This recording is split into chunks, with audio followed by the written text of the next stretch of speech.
সাতক্ষীরায় জাতীয় মৎস্য সপ্তাহ 2026-এর উদ্বোধন ও আলোচনা সভা অনুষ্ঠিত হয়েছে।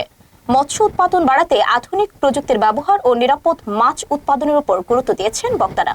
পরে মৎস্য খাতে অবদান রাখা ব্যক্তি ও প্রতিষ্ঠানকে পুরস্কৃত করা হয়।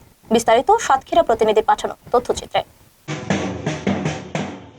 রূপালী মৎস্যে স্বনির্ভর দেশ, সবার আগে বাংলাদেশ, এই প্রতিপাদ্যকে সামনে রেখে সাতক্ষীরায় জাতীয় মৎস্য সপ্তাহ 2026-এর উদ্বোধন, আলোচনা সভা ও পুরস্কার বিতরণ অনুষ্ঠিত হয়েছে।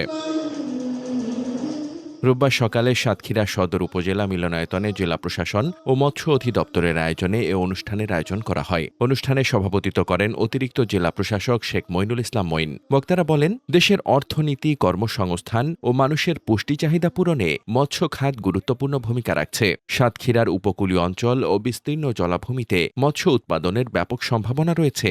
আধুনিক ও বিজ্ঞানভিত্তিক পদ্ধতিতে মাছ চাষের পাশাপাশি পরিবেশের ভারসাম্য এবং নিরাপদ ও মানসম্মত মৎস্য উৎপাদন নিশ্চিত করার উপর গুরুত্ব দেন বক্তারা। এ সময় মাছের উৎপাদন বৃদ্ধি, আধুনিক প্রযুক্তির ব্যবহার ও মৎস্য সম্পদ সংরক্ষণে সরকারের বিভিন্ন উদ্যোগ নিয়েও আলোচনা করা হয়। পরে মৎস্য খাতে বিশেষ অবদান রাখা ব্যক্তি ও প্রতিষ্ঠানের মধ্যে পুরস্কার বিতরণ করা হয়।